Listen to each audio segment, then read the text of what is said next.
So we're going to start part 17 of the Forster Andrews organ installation restoration here at Tango Towers private chapel, having French polished the stop jams, done the bushings in them. There's still the formers in the right hand one, and those bits at the bottom. And also, if I swing the camera around, the bottom bit here of that console. So I'm going to screw these together and we'll fit them onto the organ. Okay, so we've put the first two screws of the console in.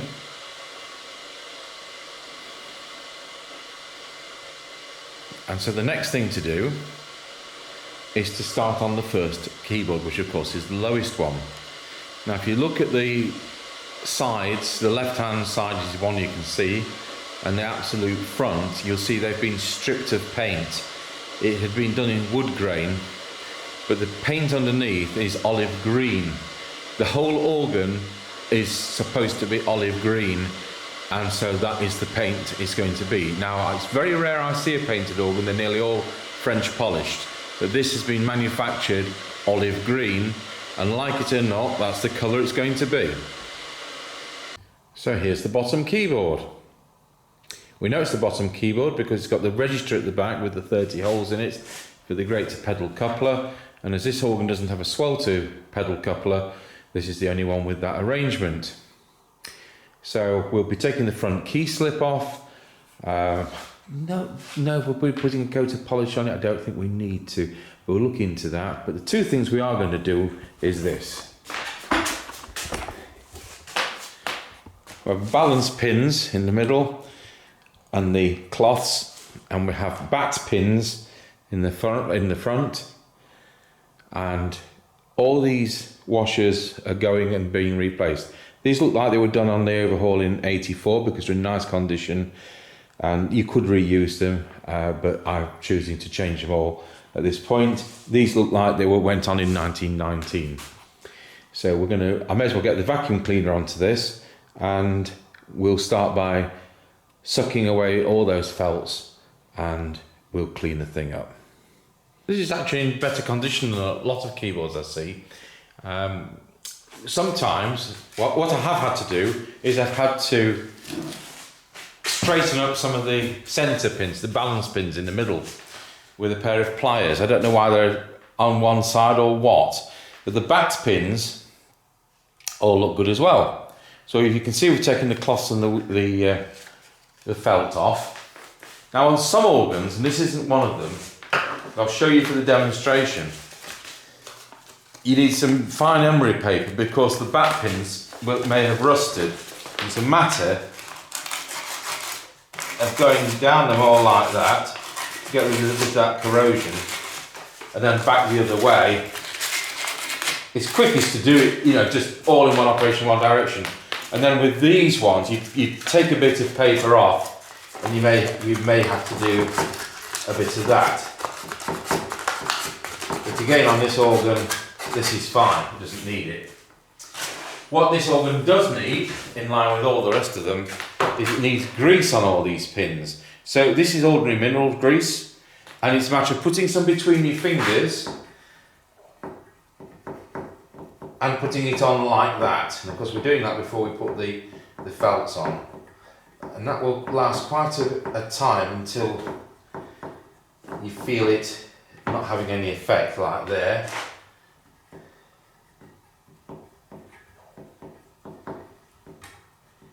I'll stop there, otherwise you'll be demonstrating forever. And then again on these bat pins, just the same. Just do a dozen. That's on a right angle, that one.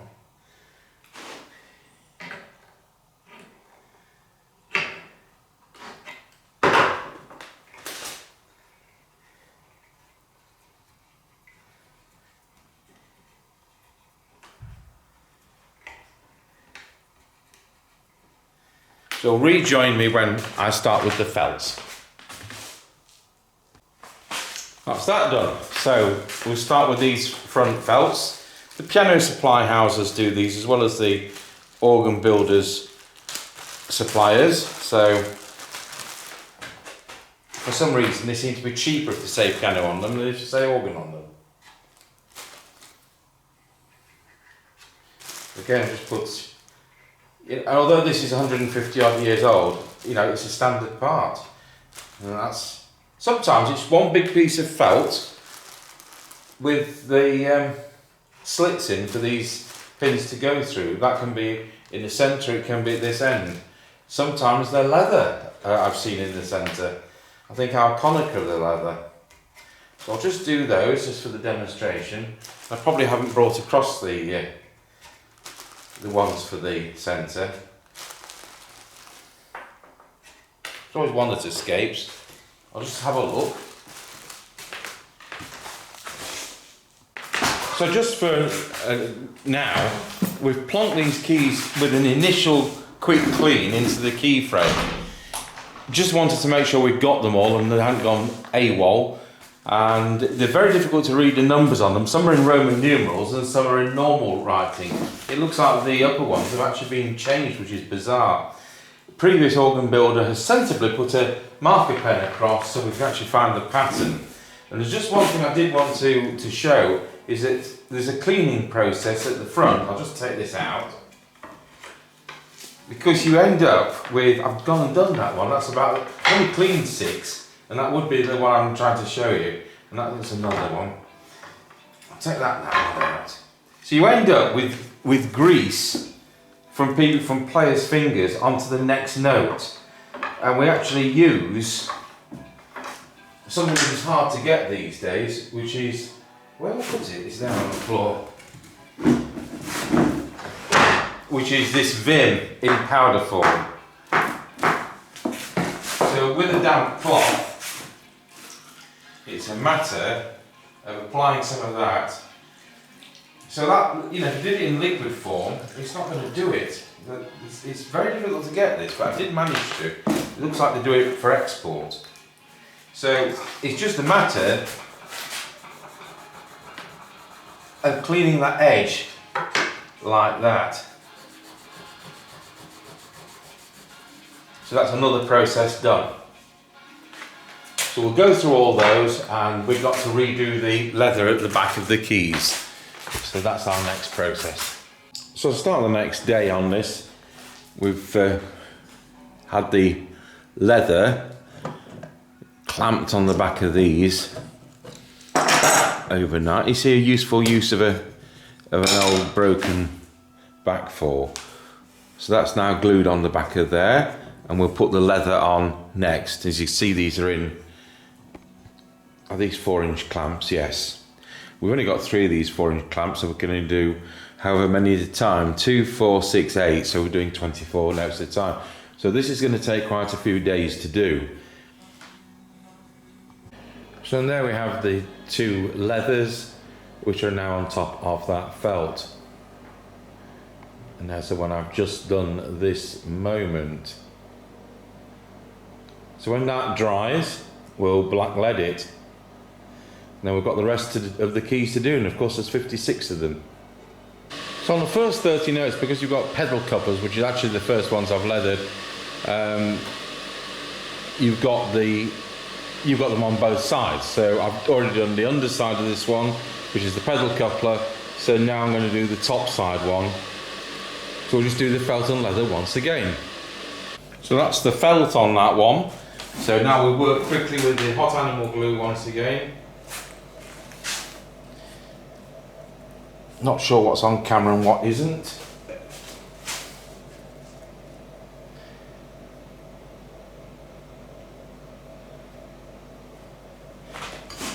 With the bone rubber.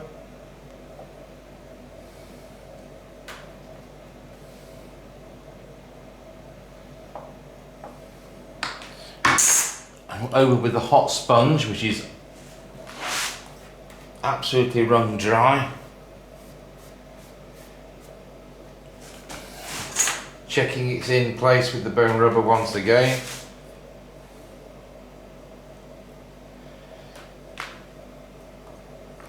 There you go, both sides done.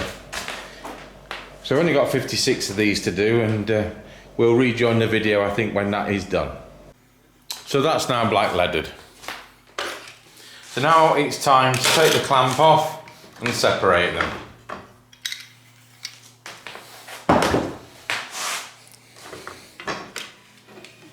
And we've got both sides to do on this, which makes it more fun.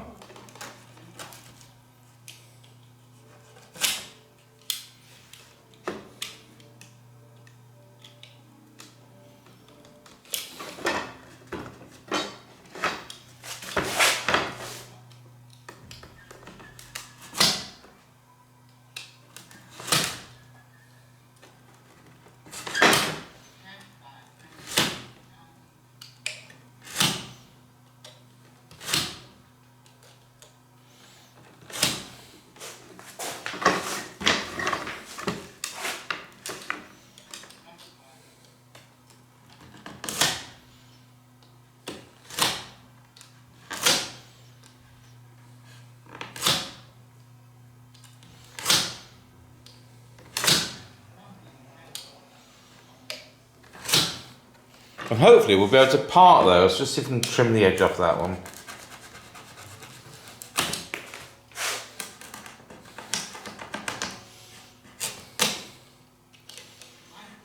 Without cutting half the key away.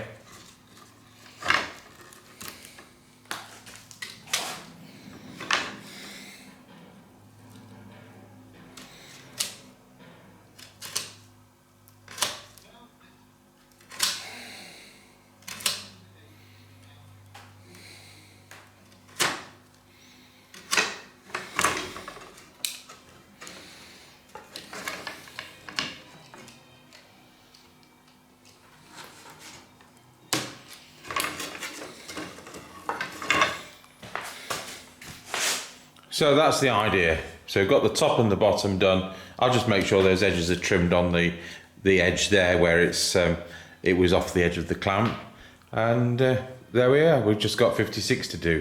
But it's only the first 30 I've got it underneath as well as on the top.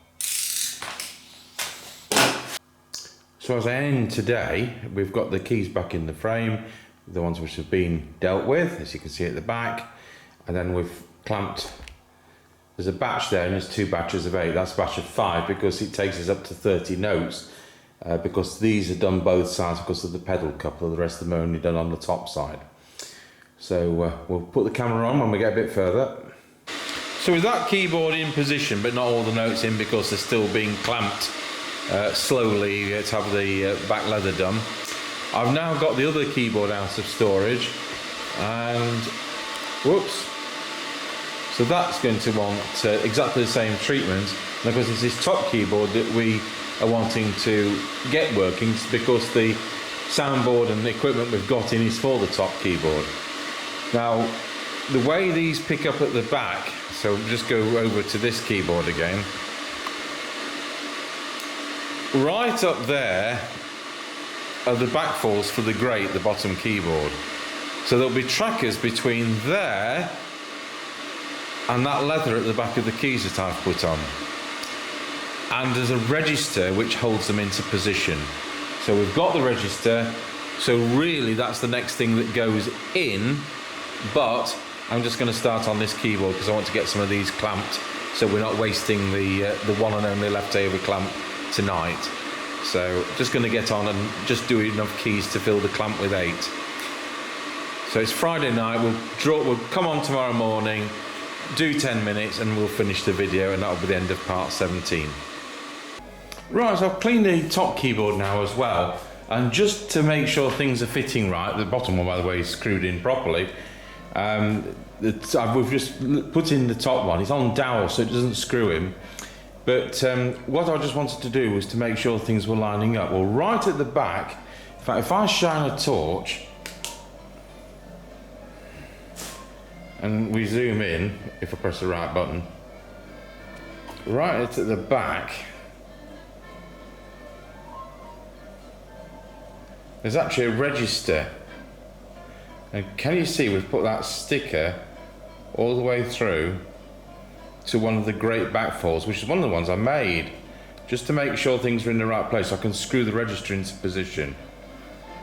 So that's how, I'll just zoom back out again.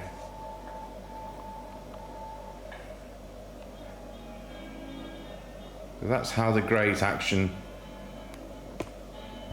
operates. When we get the soundboard in, it's probably be a bit more obvious. And the roller board and the rest of the action. So that note I've put in, which is that one, you can imagine that the springs in the soundboard are causing that to push down. We then have what we call touch, which is 7/16 of an inch. So now when I press that note, you can see that that would move downwards, and at the back it would pull down the action. I've just put that one in just as I say. Then on here there's a pad, and this is the swell to grade coupler. So we'll come into that later. The top keyboard, when there's action, we haven't got the trackers in until we get the keyboard in, these will be pushing down on the keys, and when I press those notes, the trackers we've already installed will operate, and you will see what happens. So we're getting somewhere. You never know. Next week we may have enough in to play one note. That would be fun. So there you are. This is part 17, and that's where it ends. Part 18 next. Thanks for watching.